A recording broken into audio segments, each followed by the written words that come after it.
Entrevista Venevisión, líder en opinión, por tu canal independiente, Venevisión. Amigos, bienvenidos a Entrevista Venevisión. Recibimos como invitado hoy al diputado Juan Pablo Guanipa, diputado de la Asamblea Nacional. Gracias por estar con nosotros. Muchas gracias a ti por la invitación y bueno, vamos a darle un mensaje al pueblo de Venezuela en este momento tan difícil que estamos viviendo. Exactamente por ahí quisiera comenzar. El Parlamento del día de ayer ha aprobado un acuerdo que textualmente declara una usurpación de la presidencia y anuncia que se van a adoptar algunas medidas. Vamos a explicarle al país en qué consiste eso. Estamos en transición. ¿Qué significa que el Parlamento asuma las competencias contempladas en los artículos 233, 333 y 350 de la Constitución? Bueno, tenemos que remontarnos entonces a lo sucedido en Venezuela el día 20 de mayo del año pasado. Ahí no hubo un proceso electoral, no hubo garantías, el voto no fue respetado. Allí hubo un proceso a través del cual el señor Maduro quiso hacerle ver al mundo que estaba realizando una elección para mantenerse en el poder sin contar con apoyo popular, sin ninguna garantías, sin respetar la Constitución, sin respetar la ley, sin respetar el derecho que todos los venezolanos tienen a votar y al votar, elegir y definir cuál es el futuro del país. Ante eso, no solamente los venezolanos, sino en todo el mundo hubo un rechazo a ese proceso y un desconocimiento a Maduro como presidente electo. Por tanto, a partir del 10 de enero se profundiza la usurpación del cargo. Nosotros decimos se profundiza porque ya hemos tomado previamente en la Asamblea Nacional decisiones que tienen que ver con la ilegitimidad de Maduro en la presidencia de la República. Ilegitimidad que venía en el desempeño y que ahora es en el origen, en el momento en que él dice que fue electo, allí no hubo legitimidad para garantizar una elección y por tanto nosotros decidimos desconocer eso. ¿Qué hicimos ayer? Declaramos la usurpación. Toda autoridad usurpada es ineficaz y sus actos son nulos, dice la Constitución venezolana. Maduro es un presidente usurpador, está usurpando el cargo de la presidencia de la República, lo que quiere decir que hay vacante absoluta, ausencia absoluta de la presidencia de la República y por tal motivo nosotros ayer decidimos aplicar los artículos 233, 333 y 350 de la Constitución.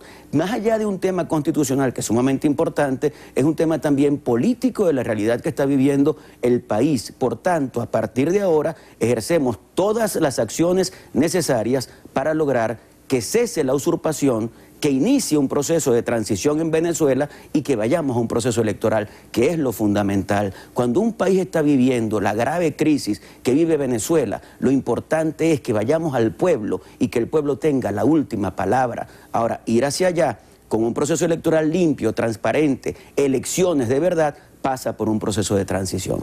Esa es la explicación, digamos, política, pero en efectos prácticos, ¿cómo se traduce eso? Eso se traduce en que nosotros tenemos la responsabilidad, como lo dice el artículo 333 de la Constitución, que si se ha perdido la vigencia de la Constitución, todo ciudadano, investido o no de autoridad, tiene que actuar para que se acabe esa situación de no vigencia de la Constitución. Además, el artículo 350, que a través de él nosotros podemos ejercer acciones para tratar de rescatar el orden constitucional, y el artículo 233 es el que prevé la vacante absoluta del presidente de la República y la necesidad de convocar elecciones asumiendo competencias ejecutivas el presidente de la Asamblea Nacional. Ese sería un próximo paso, una convocatoria de elecciones. ¿Bajo qué condiciones? Tenemos que lograr que haya condiciones, que haya un Consejo Nacional Electoral que sea limpio, transparente, que respete la Constitución, que todos los venezolanos alrededor del mundo estén inscritos en el registro electoral y puedan votar en cualquier parte donde ellos estén, que haya realmente la posibilidad de que todos los partidos políticos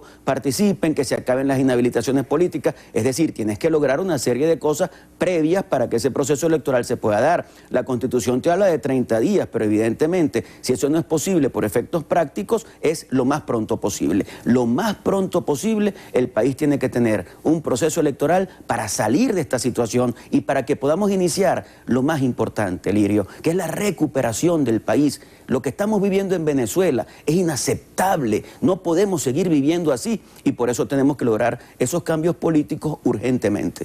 Diputado, ¿cómo se resolvería el tema del desacato? Esa figura según la cual serían nulos todos los actos del Parlamento. El desacato es una artimaña, con estos términos lo digo, de este gobierno, de este régimen, a través de la cual a través del cual ellos intentan quitarle fuerza a la Asamblea Nacional. Eso lo hacen en el momento en que el pueblo le otorga a la oposición venezolana más de las 2/3 partes de la Asamblea Nacional. ¿Y qué hicieron ellos? Para evitar que esa Asamblea pudiera tomar decisiones fundamentales para el país, inventan la figura del desacato, eliminan a los diputados de Amazonas y entonces comienza un proceso que realmente ha sido muy negativo para el país, que es restarle competencias y atribuciones a la Asamblea Nacional. ¿Qué implicaría esto que dijo el presidente Maduro cuando él afirma que el TSJ va a aplicar correctivos a quienes se separen de lo que dice la Constitución? Eso implica entonces que ese TSJ debería aplicar correctivos en contra del propio Maduro, porque si alguien se ha separado de la Constitución en Venezuela, si alguien ha violado la Constitución, la ha irrespetado en función de sus intereses, de mantenerse en el poder sin apoyo del pueblo venezolano, es el señor usurpador Nicolás Maduro. Así que no hay, lamentablemente, instituciones en Venezuela que puedan responder al cumplimiento de la Constitución, salvo la Asamblea Nacional, que tiene una legitimidad de origen, que tiene legitimidad en el ejercicio y que tiene además el reconocimiento mundial.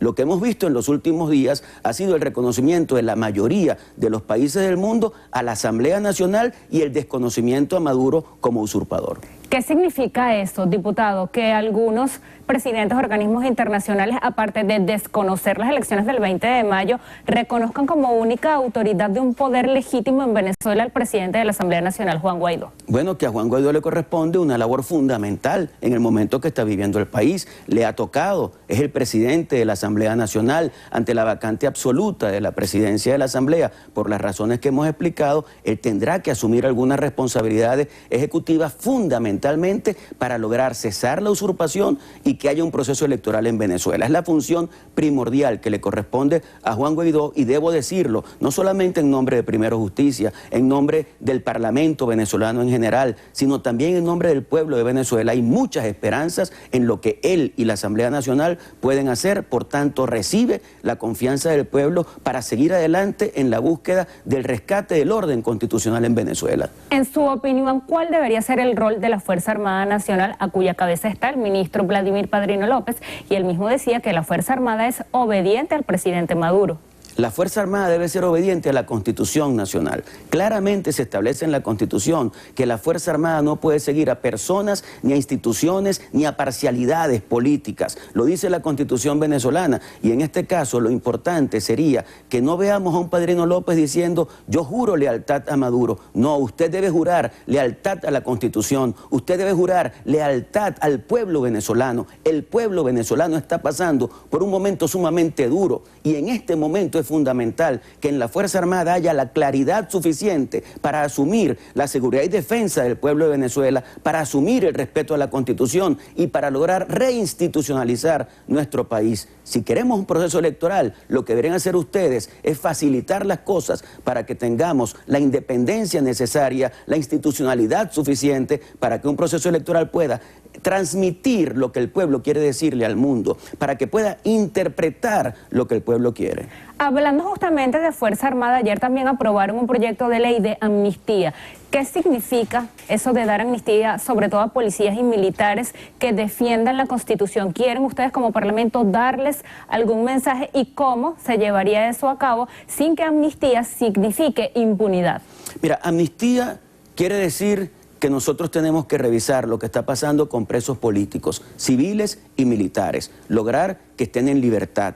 Pero en segundo lugar, esa ley también plantea garantías para los funcionarios civiles y militares que tomen la decisión de acompañarnos en la restitución del orden constitucional. Eso es muy importante porque eso les da a ellos la garantía de que en caso de cooperar en el esfuerzo por reconstituir la República, por reorientarnos hacia la institucionalidad, ellos no van a tener que temer absolutamente nada. Si ellos logran esa cooperación para restituir el orden constitucional, ellos más bien van a ser reconocidos y podrán participar en todo el esfuerzo que estamos haciendo de liberación del país y de recuperación de Venezuela. Diputado, mientras ocurre lo que tenga que ocurrir en política, hay también una situación social que continúa avanzando en deterioro. Ustedes también aprobaron ayer el ingreso de la ayuda humanitaria. ¿Cómo se va a hacer eso efectivo? ¿Cómo se lograría que ingrese ayuda, bien sea en medicinas o en alimentos, a través de fronteras o de puertos terrestres o marítimos? Y para eso se necesitaría la cooperación o la anuencia del Estado, del Gobierno Nacional. Mira, nosotros hemos logrado ayer también aprobar esa norma a través de la cual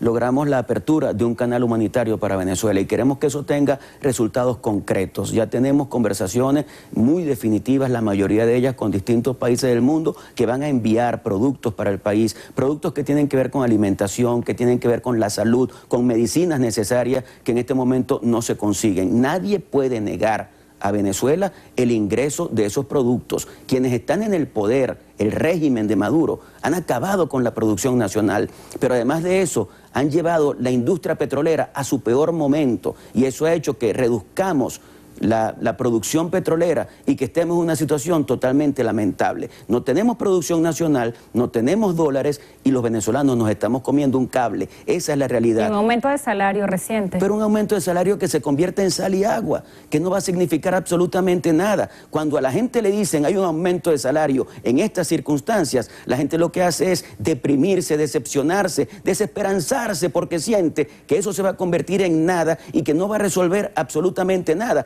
Tenemos una inflación que se acerca al 2 millones%. Tú puedes ver cualquier producto que hace un año costaba $1 y hoy cuesta 2 millones. Es una cosa absolutamente impresionante. Entonces nosotros no podemos seguir en esta situación. El canal humanitario va a permitir que ingresen alimentos y medicinas. Y yo quiero ver a este régimen diciéndole al país que no va a permitir que eso ingrese. Y allí vamos a estar nosotros, en la frontera venezolana, en los puertos venezolanos, haciendo todo el esfuerzo para que eso ingrese y para que pueda ser útil para nuestra población en este momento tan grave que estamos viviendo los venezolanos. Antes de despedir, quiero pedirle un comentario sobre el próximo 23 de enero, cuando nuevamente gobierno y oposición están llamando a la calle. Mira, hay muchas cosas que tenemos que hacer en el país. La Asamblea Nacional está haciendo lo propio. Nosotros estamos acompañando a Juan Guaidó y a toda la Asamblea Nacional en el esfuerzo que estamos haciendo para que cese la usurpación, se inicie una transición y logremos elecciones en Venezuela. Pero también tenemos el apoyo de la comunidad internacional y eso tenemos que agradecerlo sinceramente. El mundo está pendiente del regreso de Venezuela a la democracia, pero evidentemente eso no es suficiente. Es importante la presión popular. El 23 de enero tenemos manifestaciones, no solamente en Caracas, en todas las ciudades y pueblos del país, para que el pueblo venezolano asuma también la responsabilidad de generar presión para que logremos el cambio político anhelado por todos. Gracias por su tiempo y por haber venido a conversar con nosotros. Muchas gracias a todos. Despedimos así a Juan Pablo Guanipa, diputado ante la Asamblea Nacional por Primera Justicia. A ustedes también les damos las gracias por habernos acompañado una vez más aquí en Entrevista Venevisión.